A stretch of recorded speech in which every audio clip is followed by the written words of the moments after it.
फसल की vegetative growth करनी हो, वेट में पाना हो या फिर क्वालिटी पानी हो, ये सब काम अगर आप करना चाहते हो तो आपके फसल में ज़रूरी होता है स्टोरेज।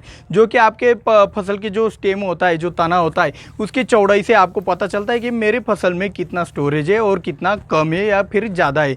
तो फसल की चौड़ाई यानी कि फसल में जो स्टेम की जो चौड़ाई बढ़ाने के लिए आपको पता है कि भाई आपके फसल में स्टोरेज ज़्यादा से ज़्यादा आपको करना पड़ता है, तभी चौड़ाई बढ़ती है। ऐसा नहीं कि भाई फॉस्फोरस देने से चौड़ाई बढ़ती है। हाँ भाई, फॉस्फोरस देने से तो चौड़ाई बढ़ती है, लेकिन इनडायरेक्टली वो बात सही नहीं है। तो वो बात कैसे सही नहीं है, स्टोरेज क्या होता है, उसकी ज़रूरत हमारी फसलों में क्यों होती है, क्यों इतना मायने रहता है आपका स्टोरेज, उसको बढ़ाने के लिए आप क्या क्या कर सकते हैं, ये सभी सवालों के जवाब आपको आज के इस वीडियो में मिलने वाले।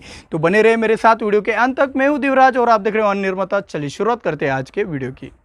स्टोरेज बढ़ाने से पहले आपको स्टोरेज क्या है ये अच्छी तरीके से समझना पड़ेगा। तो स्टोरेज समझने के लिए आपको एक बात तो क्लियर करनी चाहिए आपके माइंड में कि न्यूट्रिएंट फसल का स्टोरेज नहीं है। न्यूट्रिएंट फसल का स्टोरेज बिल्कुल भी नहीं है। आपके पत्तियों में जो भी आपकी फोटोसिंथेसिस होने से, जो भी प्रक्रिया होने से जो ग्लूकोज बनता है, जो प्रोटीन बनता है, वही फसल में स्टोर किया जाता है और उसी से आपके फसल में आप मनचाहा काम कर सकते हो। तो ये प्रोसीजर आपको अच्छे से समझना पड़ेगा। पहली एक बात तो आपको क्लियर करनी कि भाई आपका फॉस्फोरस होगा या फिर पोटेश होगा, ये फसल का स्टोरेज नहीं। कई बार क्या होता है कि भाई किसान को एक गलत फहमी रहती है कि भाई पोटेश दे दिया मेरे फसल को तो मेरी फसल में मेरा स्टोरेज बढ़ जाएगा। तो ये गलत फहमी आप पहले तो दिमाग में से निकाल दो। तो स्टोरेज क्या है आपको अच्छे से समझ आ गया है। तो अभी स्टोरेज बनता कैसे है ये अभी हम अगले चैप्टर में हम जानने वाले। लेकिन इस जो स्टोरेज आपके तने में होता है, स्टेम में होता है, उससे आप क्या क्या कर सकते हो। देखो भाई, आप उस स्टोरेज का इस्तेमाल आपके फसल के वेजिटेटिव ग्रोथ के लिए कर सकते हो। वेजिटेटिव ग्रोथ जो न्यूट्रिएंट के सहारे होती है, उसके लिए भी एनर्जी लगती है। तो वो एनर्जी आपके स्टोरेज ही आपको देता है। स्टोरेज इतना बारीक होता है कि आपके बीज होता है, बीज में भी आपका स्टोरेज ही होता है। थोड़ा बहुत इनिशियल स्टार्टअप बूस्ट देने के लिए वो आपका थोड़ा बहुत स्टोरेज बीज में भी होता है, और बाद में पत्तियां निकलने के बाद वो पत्तियों में से वो फसल बढ़ने लगती है। वो जैसे जैसे स्टोरेज बनता जाता है वैसे वैसे फसल ग्रोथ करने लगती है। तो ग्रोथ के लिए आपका ये जो स्टोरेज है वो बहुत ही मायने रखता है। क्वालिटी बढ़ाने के लिए भी आपका स्टोरेज महत्वपूर्ण होता है। जैसे आप किसी फसल की चौड़ाई बढ़ाने जाते हो, यानी कि फलों की चौड़ाई बढ़ाने, जितनी ज़्यादा फलों की साइज़ होती है उतनी ज़्यादा आपको मार्केट में दाम मिलते हैं। तो वो साइज़, वो क्वालिटी, वो उसमें जो शुगर लगती है, वो जो शुगर है उसे ही हम क्वालिटी कहते हैं। वो क्वालिटी बढ़ाने के लिए भी आपको ये स्टोरेज की आवश्यकता होती है। और उसके बाद ये जो शुगर का वेट होता है वही आपके फसल में आपको वज़न देता है अंत में।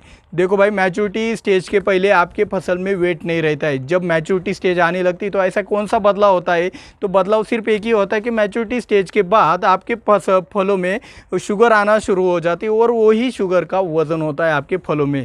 तो आपको एक पता चल गया होगा कि वेट अगर पाना हो तो आपके फसल में स्टोरेज बहुत से ज़्यादा हद तक होना बहुत ही ज़रूरी होता है।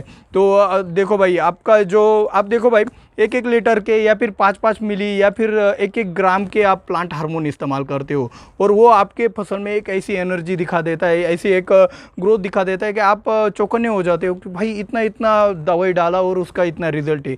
उसका रिजल्ट नहीं है, वो सिर्फ कमांड देता है। जिब्रेलिक एसिड गाया आपके फसल में, तो जिब्रेलिक एसिड आपके फसल को एक कमांड देता है कि भाई अभी तेरे को इलांगेशन करना है आपके फसल में। आपका ऑक्सीजन गाया तो उसको एक कमांड मिलती है कि भाई आपको तेरे को अभी शूट और रूट की ग्रोथ करनी है, वो भी टिप में। तो ये जो कमांड मिलने का काम करता है आपके जो हार्मोन से, वो जो हार्मोन काम करते हैं वो सिर्फ और सिर्फ स्टोरेज की सहायता से काम करते हैं। आपने कई बार देखा भी होगा कि आपके तने में, आपके स्टेम में अगर स्टोरेज नहीं होगा तो आपके प्लांट हार्मोन भी कुछ काम के नहीं होते। तो वो स्टोरेज आपका कितना महत्वपूर्ण है और आपके फसल में काम कैसे करता है ये आपने अभी तो जान लिया। अभी हम बात करेंगे कि ये स्टोरेज आपके फसल में बनता कैसे है और उसे बढ़ाना कैसे है। तो दोस्तों, स्टोरेज बढ़ाना कैसा है इससे पहले अभी हम बात करेंगे कि स्टोरेज बनता कैसे है। तो आपने कई बार सुना होगा और आपने कभी अनुभव भी लिया होगा कि जितनी ज़्यादा पत्तियाँ होगी, जितनी चौड़ी पत्तियाँ होगी, जितनी बड़ी पत्तियाँ होगी, उतने आपका फसल में स्टोरेज होगा। लेकिन वो बड़ा करने के लिए, वो पत्तियाँ लाने के लिए, वो पत्तियाँ चौड़ी करने के लिए आपको फिर से ज़रूरत पड़ती है स्टोरेज की, वो जो आपके तने में से निकलता है। तो एक बात समझ लो कि भाई पत्तियाँ आपके फसल में स्टोरेज बढ़ाने का काम कैसे करती है। तो जो पत्तियों में जो हरा रंग आता है, हरिद्रव्य के कारण वो हरा रंग आता है, जिसे आप यह क्लोरोफिल भी कहते हैं। तो उस क्लोरोफिल में आपका जो नाइट्रेट नाइट्रोजन है उससे आपका अमीनो एसिड से आपका प्रोटीन तैयार होता है, और प्रोटीन से आपका ग्लूकोज, और ग्लूकोज स्टोर करने के लिए एटीपी, ऐसी एक चेन होती है फसल में। तो एक आपको एक ध्यान में रखना है कि भाई क्लोरोफिल, आपके जितने ज़्यादा क्लोरोफिल होंगे उतना ज़्यादा आपके फसल में स्टोरेज बढ़ेगा। ये तो तैयार होगा, बढ़ेगा वो बाद की बात है। अगर आपने एक बात तो ध्यान में ली, आपको क्लोरोफिल बढ़ाना है तो आपको नाइट्रोजन और मैग्नीशियम ज़्यादा देना पड़ेगा आपके फसल में। और उसी के साथ अगर उसकी तुलना में अगर फेरस और जिंक कम पड़ गए तब भी आपकी पत्तियां पीली होकर आपका स्टोरेज कम बढ़ता है। तो आपको ध्यान में रखना है कि फेरस और जिंक भी उसी तुलना में आपको अच्छे से मेंटेन करने होंगे।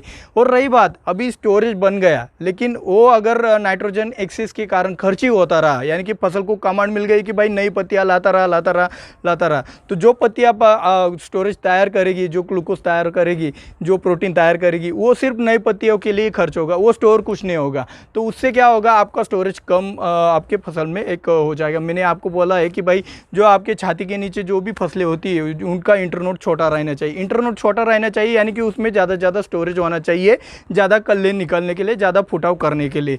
तो ये बात आपको अभी अच्छे से एक रिलेशन है उनका समझ में आ चुका होगा। तो ज़्यादा स्टोरेज बढ़ाने के लिए आपको जो इंटरनोड है या फिर फसल की जो ग्रोथ है आपको दबा के रखनी पड़ती है, जिससे क्या होता है ज़्यादा कम खर्चा करके ज़्यादा स्टोरेज होता है। तो ये बात आपको अच्छे से समझ आ गई है मेरे हिसाब से। भारी ज़मीन में आपने देखा होगा कि जो आपकी भारी ज़मीन में जो ग्रोथ होती है वो बहुत ही धीमी होती है, और भारी ज़मीन में जो वेजिटेटिव ग्रोथ का जो पीरियड होता है, टाइम पीरियड, वो भी ज़्यादा होता है। तो उसी के वजह से उसमें ज़्यादा स्टोरेज होने के कारण वो फसलें ज़्यादा लंबे समय तक आपके ज़मीन में रहने के कारण वो आपको वहाँ पे वज़न ज़्यादा मिलता है। और हल्की ज़मीनों में क्या होता है कि फसल खर्च कर देती है, ज़्यादा स्टोरेज हल्की ज़मीन में खर्च होता है, और उससे क्या होता है जो उसका टाइम पीरियड होता है फसल का वो बहुत ही कम हो जाता है, और आपको ज़्यादा एनर्जी खर्च करने के कारण आपको वो हल्की ज़मीन में क्वालिटी ज़्यादा दिखती है। तो ये स्टोरेज ना करने के कारण होता है, और ज़्यादा क्वालिटी के लिए ज़्यादा स्टोरेज खर्च हुआ होता है, और उसी की वजह से हल्की ज़मीनों में वज़न कम मिलता है। तो भारी ज़मीन में वज़न क्यों मिलता है और हल्की ज़मीनों में वज़न क्यों नहीं मिलता है, ये आपको अभी अच्छे से पता चल गया है कि जिस ज़मीन में कौन सी भी ज़मीन हो जहाँ पे ज़्यादा स्टोरेज होगा वहाँ पे ज़्यादा आपको वेट मिलेगा। तो ज़्यादा आपको एनर्जी भी खर्च करनी होगी, तो वो संभाल के ही, और जहाँ पे ज़रूरत है वहाँ पे ही आपको ज़रूरत के हिसाब से वो खर्च करानी होगी।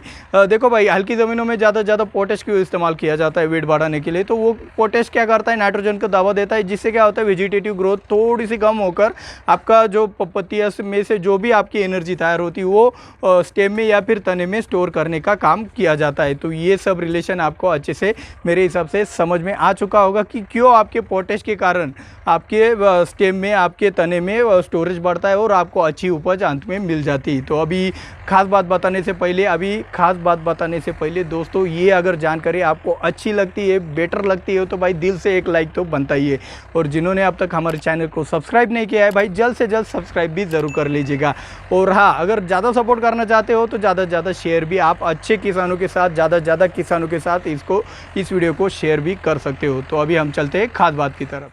आज की खास बात में हम आपको समझाने वाले हैं कि फसल में स्टोरेज बढ़ाना कैसा है। अभी आपको दो तरीकों का इस्तेमाल करना है। पहले तो आपको ज़्यादा स्टोरेज तैयार करना और खर्च करना और उसे स्टोर करना, ये तीनों अलग अलग चीज़ें हैं।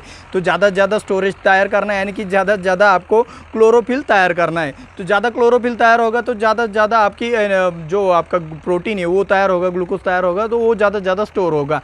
तो जितना ज़्यादा क्लोरोफिल होगा उतना ज़्यादा आपका स्टोरेज करने के लिए अच्छा होगा। लेकिन उसी के साथ आपको नाइट्रोजन दबाना पड़ेगा, और नाइट्रोजन दबाने अगर गए तो क्लोरोफिल कम होता है। तो इसके लिए आपको एक सादा, मतलब कंफ्यूजन ना करते हुए आपको एक सीधी बात बताता हूँ कि वेजिटेटिव ग्रोथ में जितना नाइट्रोजन और मैग्नीशियम का बैलेंस आप बना देते हो अच्छी तरीके से, नाइट्रोजन हो गया, मैग्नीशियम हो गया, फेरस हो गया और जिंक हो गया, इन चारों का अच्छे से बैलेंस बना के अगर आपने वेजिटेटिव ग्रोथ अच्छी कर ली तो आपकी पत्तियाँ भी अच्छी हो जाएगी। आपकी कैनोपी अच्छी होने के बाद आपकी पत्तियाँ ज़्यादा हरी भरी भी होगी और वो ज़्यादा एनर्जी भी बनाने लग जाएगी। जाएगी। और वेजिटेटिव ग्रोथ पूरी होने के बाद मतलब तुरंत बाद अगर आपकी साइज़ की स्टेज हो तो आप फॉस्फोरस की लेवल बढ़ा दो, ज़्यादा पोटेश की बढ़ा दोगे तो वो मैच्योरिटी स्टेज को खींच के लाएगा।